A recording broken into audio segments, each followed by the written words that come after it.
everyone. Welcome to Shaped by Dog. I am Susan Garrett. Today we're talking about names. How do you pick a name for your puppy or your dog? What you should consider, things you want to avoid. I'm actually getting a new puppy this year. It's exciting to me. I go about the naming process different than some, and I'm going to share with you why I do what I do, and it's very intentional. I'm also going to talk about rescue dogs. The question, do you name the dog, change the name that you have? And in some cases, I would recommend strongly yes. In some cases, I would recommend strongly no. I'm going to start off by talking about things I recommend you not do with a name. When you're thinking of names for your dog, I like to put them on a piece of paper and put down other cues that you know you're going to be using. Now, if you play a sport, like for me in agility, I made the big mistake. I didn't write down all my cues. With my dog Encore, I was at a Canadian National Championship event. I was in the lead. I could have won. The last event was the gamble. Nobody else had got the gamble up until this point. She only had to go, she did the difficult part. She had to just keep driving straight over 2 jumps, which was the easy part for her, no problem. But my cue for my past dogs to go straight away from me in a gamble was go on. Now, Encore's nickname, which meant give me your attention, was on. So I tried to avoid using go on with her because it causes conflict. And that's what happened on that day. I said go on, she stopped dead, turned around and came back to me. You want to make sure when you pick a name that it isn't conflict with cues you're going to be using. That's something particularly true if you're playing sports. But like if you're somebody who uses the word no, probably you don't want to name your dog Gnome. Because your dog's going to think that, gnome, hey, gnome mate sound really cool until they think you're always telling them they're wrong. Nobody listening to this podcast used the word no with their dog. I'm pretty sure of that. A lot of us, for those of us who played sports, you would think of fast, like they name them like manic and frenzy. But when you name your dogs these kind of names, 2 things. Number 1, you have a subconscious idea of what frantic and frenzy is. And so whether you mean to or not, you will be creating frantic and frenzy, which may not really be what you want for the sport that you're playing. I know that firsthand. I named past dog, his registered name was High on Emotion, and I called him Buzz, and he sure as heck was. And so I remember thinking, when I was getting ready to get my next dog, I thought, well, anybody who's ever had a Buzz, you sure are going to want a decaf next. So I named my next dog Decaf, and she was way decaffeinated. She was so laid back and soft, and it took me years to get her to build drive. I learned that there's not just the subconscious thoughts of what we think in the name, there is energy attached to words. That might be a bit woo out there for some of you, but just consider what if. Here's some of the names that I've heard of dogs. A dog that grew to be very aggressive by the name of Killa. I know dogs, now I don't know of these personalities, but I've heard of a dog being called Toxic, one called Ugly, one called Thug. Vengeance is another dog like you. You've got to know these could be very, very lovely dogs, but there's a very good chance that you are not setting that dog up to be thought of in your eyes, which is most importantly, even subconsciously, is the dog that you really want them to be thinking of. So my recommendation is be very conscious of what it is you want to conjure up, the image, the thought, or not. Call your dog Sally. And then it's just, this is like a good friend, just as long as you don't call him Karen in this day and age, right? Go and look up the meaning of that one.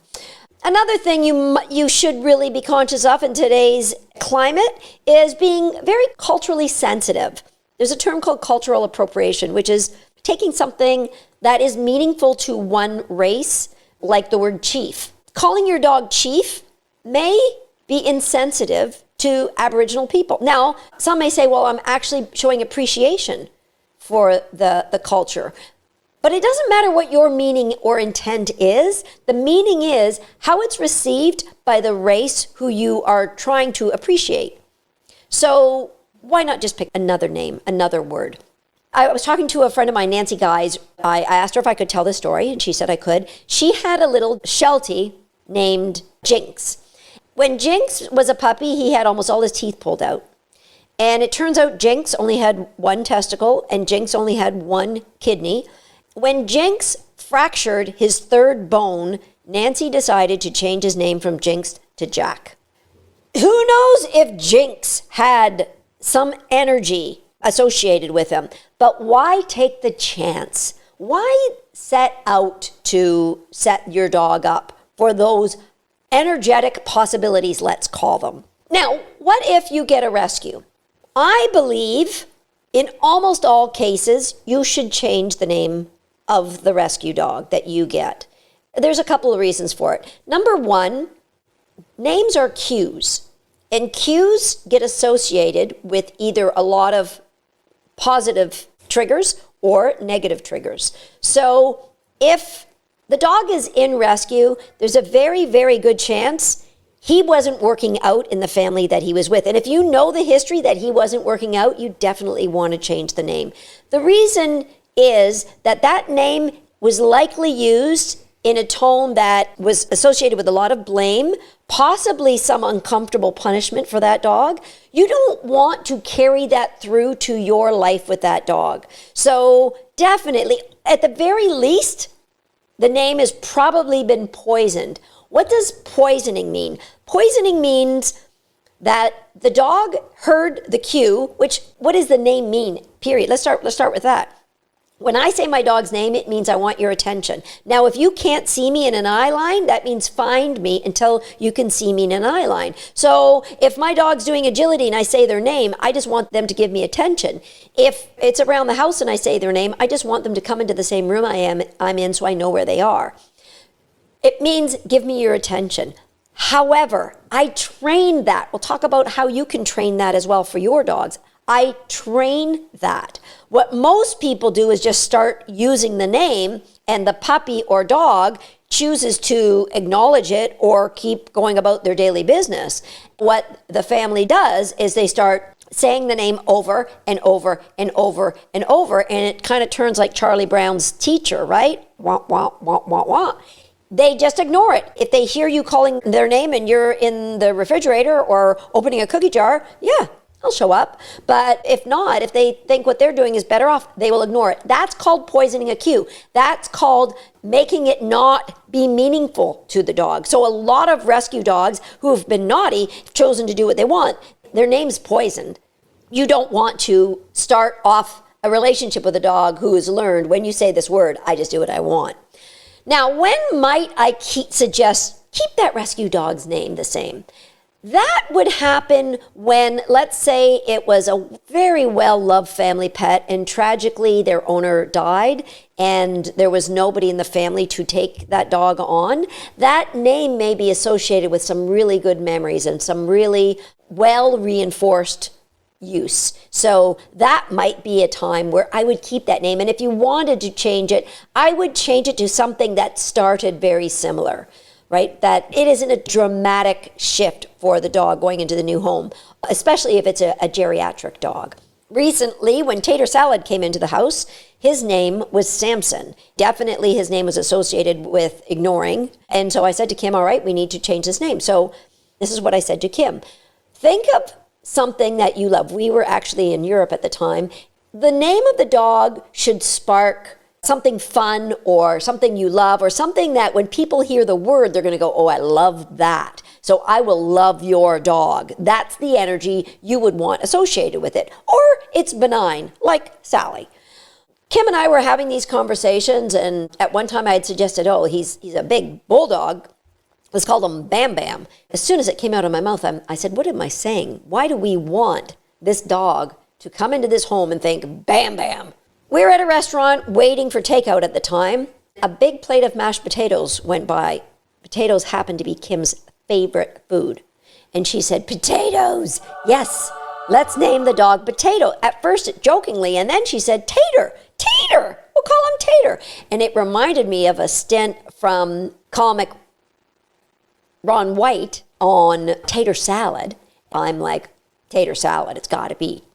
They call me Tater Salad. And that's how Tater Salad's name came to be. So what about when I name a puppy? Most people They say, oh, I'm not going to name that puppy until I get to know his personality and I get to know what he's like, and then I will give him a name. That's a great system. That's not the way I go about it, though. Here's what I do. There is no right or wrong when it comes to how you name a puppy, but I'm just going to share with you exactly what I do.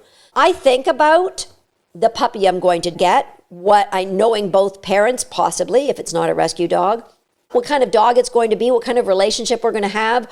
I just put these thoughts into my mind, and somewhere before the puppy's even born, a name comes to me. That's how Feature got her name. That's how Encore got her name. That's how Swagger got his name. And that's how Momentum got her name. And then, so now I have the name long before the puppy is born.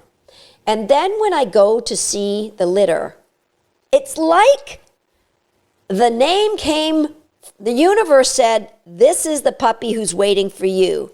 Their name is Momentum.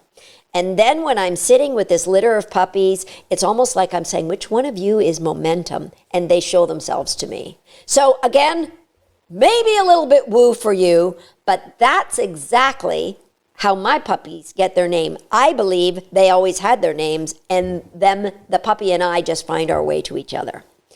So how can we make sure our puppy's name is meaningful to them? Number one, this is important if you have children. You can just build an association for that puppy with the words pup pup. So pup pup, give them a cookie. Tell your kids, if you want to call the dog, just say pup pup. So pup pup could be a nickname. But if you're going to use the dog's name, you always must have the magic key. And the magic key is a reinforcement. So if I'm going to say the puppy's name, they're going to get a reinforcement. I'm only going to say their name when I know they're close by and they're going to want to turn and look at me, or maybe when I'm running away and they're going to chase me, so that their name is always associated with a reinforcement, at least for the first week or two. So they hear the name and they give you what I call that head whip reaction. Yeah, the name has meaning, and then you're not going to use that name unless you know that dog is going to choose to look in your direction at the very least. Now, all of my dogs have nicknames. I'm going to do exactly the same thing with a nickname. I'll use it and give reinforcement and use it and give reinforcement, and therefore not only the name, but the nicknames will always be meaningful to your dogs. That's all I got to say about naming your dog. This has been Shaped by Dog. Please, if you haven't, leave me a review. I read each and every one of these reviews, and I love to read them. Subscribe so you won't miss any episodes here on Shaped by Dog, and I'll see you next time.